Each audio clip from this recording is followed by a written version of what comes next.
be a sponge, and then bring the juice.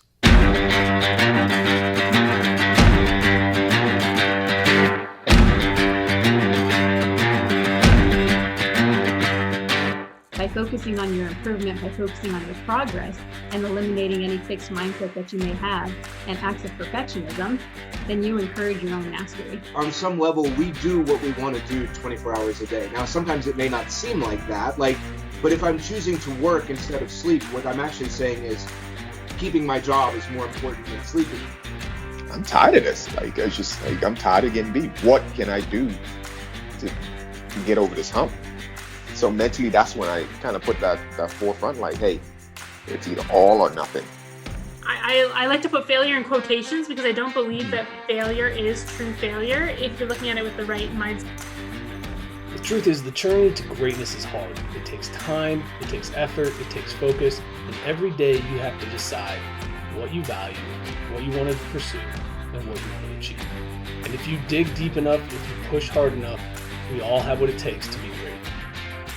Welcome to the Edge of Greatness.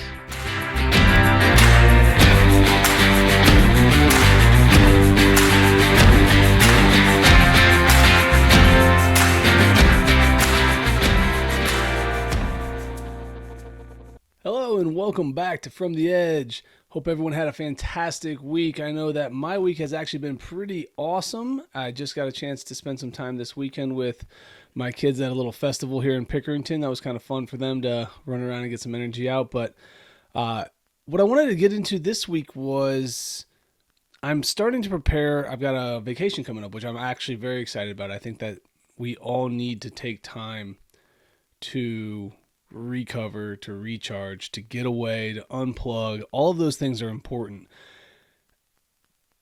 But it's interesting to me because when I started to get ready for the vacation, the stress and the pressure of all the things that I have to do to get done before I leave started to mount, including videos like this, including getting my other podcast stuff ready, to getting the newsletter out, to writing all the different things that I want to get done.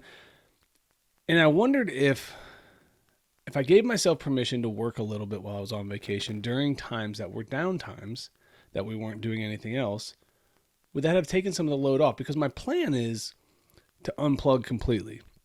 At least that was my initial plan. But now I think it might be kind of fun to do one of these with a little bit of the palm trees in the background and the sound of the wind and the wildlife, and be out in nature while I do one of these episodes. So I'm playing around with that idea to allow myself time to work if it fits.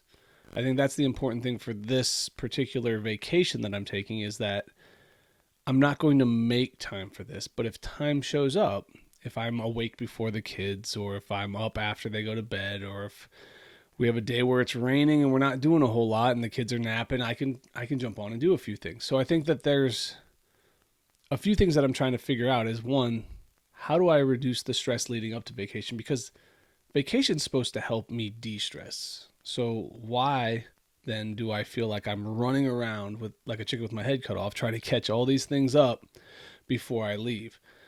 The other interesting thing that I found out, because while I was getting ready for vacation, I was wondering how many people miss out on opportunities to go and get away to de-stress, because I feel like we have a lot of people who live a life of constant stress. So I did some research, and apparently in the United States, only 23% of people use all of their vacation time that they're given. Think about that for a second. 23%, 1/4 of working people take all of their vacation time. It's no wonder that we struggle so much with being overstressed, feeling overworked, not enjoying what we do. Because if you remember my conversation with Andrew Tarvin, he was talking about job satisfaction and how many people actually don't like going to work, don't like being at work, don't like what they do, or feel unsatisfied. Part of that is probably the job and what they require and the lack of joy and fun, like he was talking about. But maybe another part is they never take time away.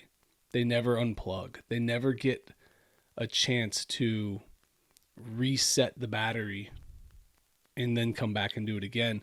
A lot of people even take, and this is where the hard part for me is, so many people take their work with them when they're on vacation. I don't want to be that guy. I don't want to be on my phone trying to get a project done or trying to put out a tweet or trying to do something creative while I'm trying to spend time with my kids and my family. I don't also want to completely disappear. I don't know. There's this balance I'm trying to work on, but I don't like that word either, because let's be honest, anybody who's pursuing anything worth the value that they're putting time into it, they're not going to find balance. So it's an interesting place to be.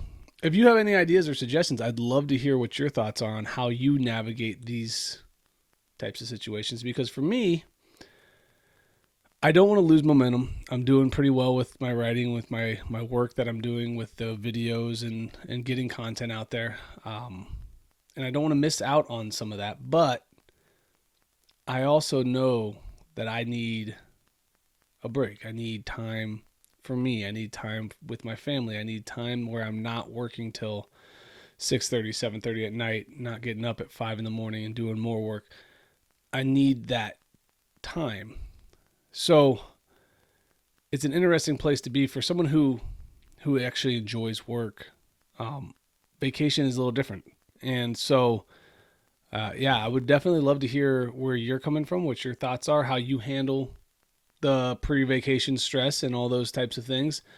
And maybe we can kind of figure out a plan, not only for me, but for you going forward, on how to handle all the pieces that go into getting a chance to take a break, getting a chance to reset, spending time with loved ones, and getting out of the normal routine of things. So I think that that's the big takeaway for me this week.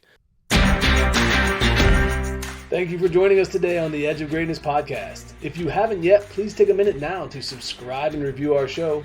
Join us again next week as we continue to dig deeper into the key components of greatness. The path to greatness is never linear, so remember to keep pursuing greatness no matter what. Keep stretching your abilities, reach for the stars, and fall flat on your face. But remember, no matter what happens, whenever we fall, always get up. Until next time, I'm Charles Schultz, and this was the Edge of Greatness podcast.